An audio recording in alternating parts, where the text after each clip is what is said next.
Today's question is, students, what was the most awkward time you saw a teacher outside of school?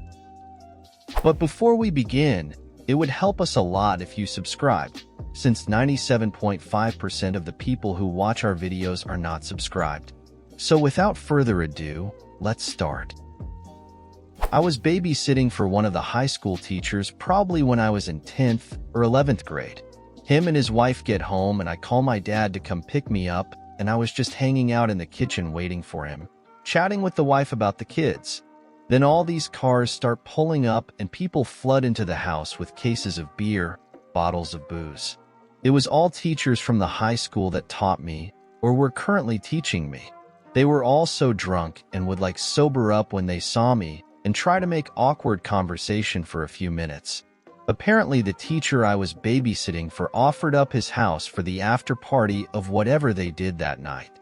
I think it was more awkward for them than it was for me.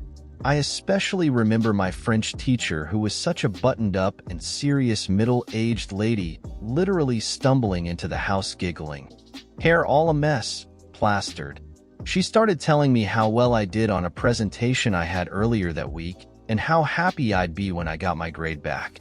The thing that got me the most was when my dad finally got there, and I'm walking to the car. A few of them were in the garage smoking cigs and tried to hide them when I walked by. My mother once told me the story of how, when she was in high school in England in the 1970s, she saw her teacher in a pub toilet, drunk, slumped against the wall. My mother was around 15 at the time and shouldn't have been drinking in a pub on a Saturday night. The teacher recognized her and drunkenly said, "I won't say anything if you don't." There is this little vacation town about 20 minutes away from where I grew up. It's fun to hang out there in the summer because of all the shops and lakeshore festivities, live music in the streets, etc. I had just graduated 8th grade and my friends and I were walking around the streets one summer evening. We saw our 7th grade English teacher and some of his friends walking toward us. "Hey, Mr. Whistler." Fake name. He proceeded to stop mid-stride and freeze. He stayed that way for a few seconds with his eyes wide and then looked around and went and hid behind a tree, just peeking out at us every few seconds. We were cracking up laughing and walked over to him like, "WTF are you doing?" He says, "I may have done drugs and you shouldn't see me like this." He was probably in his mid-20s at the time. He looked paranoid as all hell and his friends were in tears from laughing so hard. It was great. Like in most of Europe, in our last year of school, we have to pass an exam to be able to apply to university. So on our last day, the whole year gathered in the woods, about a 20-minute walk from where I live, to get wasted. Somehow our chemistry teacher got wind of our plans, so he hopped on his bike and joined us. When he arrived, no one knew what he was doing here or who invited him. Turns out he heard some talk about it and went searching for us in the woods. Fast forward to 3 or 4 or so a.m. My friends and I are heading home. After all, there's drinking to be done in the morning. Our teacher has been chugging down on a bottle of vodka all the time. He also brought some stuff from his lab that made for some pretty colors in our fire pit. After about half a kilometer, we see our teacher riding his bike down the road. He stops to have a chat with us. Nothing too bad, but he's clearly pissed, and I'm getting uncomfortable because I still had to pass an oral exam in his course. We finally made it out of the woods, and he swings himself on his bike and tries to take off. Well, he's way past the point of being able to ride the bike home and faceplants straight into the pavement. His nose and hands all bloated. He tries it again and fails. The way home was extremely steep, so we tried talking him into accompanying us and leaving the bike behind, but he refuses, tries to shake our hands, with his covered in blood, and says his goodbyes. We do our best to stop him from getting on his bike again and somehow manage, under threats of calling the cops or our parents on him, to bring him close to one of my Paul's home. He runs to his house, telling him he is going to wake up his parents to get his bike lock. We locked up his bike and never looked back. We only heard him yell he would have pushed it anyway. Next day, he didn't show up for class, and sometime later he turned up with his arm in bandages. Needless to say, I passed the exam without knowing shit. Good times. Oh man. When my Spanish teacher used the back booth of my restaurant, I was a waitress, to have her affair with a history teacher, also from the same school. I did not have that history teacher, but my friend did and said he was creepy, sometimes leaned over and said, "Nice skirt," that kind of thing. Anyway, I had just graduated high school and was waiting tables at a Chili's knockoff. There was a couple practically having sex in the back booth of the smoking section. All of the wait staff were making a fuss because of the grossness of their display. I was so shocked to recognize them both, and she had been my Spanish teacher.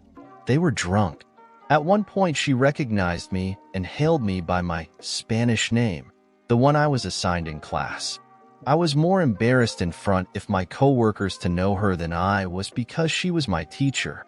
She certainly didn't give a fuck, because they came back and did their thing for months. The waitstaff came to expect them. Then they'd go out front and dry hump against his Jeep Cherokee. A year later, I had a job waiting tables at a country club. Over a communal staff lunch, I learned that one of my coworkers was her son. I got to hear about how she abandoned her sons, even though they all lived in the same town, and was basically a huge embarrassment to him. So it was even crazier to get more info, even after the debacle was over. Oh God, one of my most vivid, awkward memories. Kindergarten. I am the weird kid who had just moved from a Montessori school in California to a dinky public school in uber-rural Maryland. I'm more quirky than cute, more hippie scum than country. I don't feel like I fit in, but my teacher is incredibly sweet and helpful. I like her a lot. It's the weekend. My dad is in charge of us most of the time. He sends me out to play. I don't like clothes. I especially don't like pants, and I definitely don't like underwear. So I go out in just a baggy purple basketball jersey, one that almost, but not quite, shields my tiny vagina from the world. Not that I care. It's just me, alone, playing in the side yard in the mud. I play and play and play, but naked in the mud, happy as a clam, mud climbing my legs and drying around my little lady bits. And then, somehow, like a nightmare, I hear my teacher's sing-song voice, "Melissa Laame, is that you?" I freeze. My teacher, is standing at the head of my driveway, looking expectantly at me in the mud, a smile freezing on her face. I can't respond. I am suddenly, starkly, terrifyingly aware of how childish it is to be but naked in the mud. Like I'm in preschool, not elementary school. Blood rushes to my face. I can't let her see me like this. I sidle over to the family truck and hide my wee vag behind the bumper. And there I stay, silent and staring. It's at the world's most awkward angle. Like, no one would stand there unless they were specifically hiding their genitals from view. I can't do anything but blush and stand there, rotating gradually and shuffling along the bumper as needed when she attempts to come nearer, keeping my wee bits always just out of sight, silent and staring. Faltering. She makes a few drifting comments about just passing through the neighborhood, and, looking slightly embarrassed and perturbed, fucks off down the street. I stood there for another 10 minutes, hiding my nudity and ebbing shame, in case she returned. She never mentioned it in class. I felt like an utter goon forever. Well, I know this is gonna get bared, but when else am I even going to get to share this? In my third year of college, I took up a job as a lifeguard at the local gym. This gym opened very early in the morning, so my shift was from about 3 to 9 a.m., and most of those early hours were spent alone cleaning, testing, and preparing the pool and other facilities for the rest of the day. People's actually started showing up around 6 a.m. before work. One morning in February, things were fairly quiet. I'm just finishing up cleaning out the steam room when a man I hadn't seen in the gym before gets into the pool. Even though this guy seems like a pretty good swimmer, I get all the equipment put away and get to my post just in case.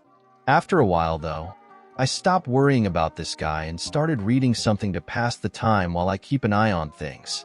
After about 20 minutes or so, The man gets out of the pool, dries off, and starts walking back to the locker room when he stops right in front of me.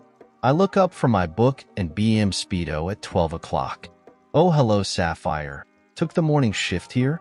I look up and see the man inside the revealing piece of swimwear is my old history teacher and swim coach from high school. This was one of the few times I'd ever seen a teacher outside of school, and I must have kept a good poker face because he didn't seem to notice how shocked I was to be eye level with his package. Other than that initial introduction, the rest of the conversation was pleasant. I told him I worked mornings 5 days a week at least, so he could expect to see me, and he wished me well in my studies. Nothing creepy or malicious about it. He was just a teacher catching up with a student. Still, I cannot shake the image of that man in a Speedo, and I'm sure it's going to flash before my eyes when I die. Mr. Rock, if you're reading this, please buy yourself some swim trunks. And this is the end of today's video. I hope you liked it, and don't forget to comment an anecdote or experience similar to the topic of the video. Leave your like, share if you like the video, and lastly, don't forget to activate the little bell so you don't miss any of our daily videos. Bye-bye.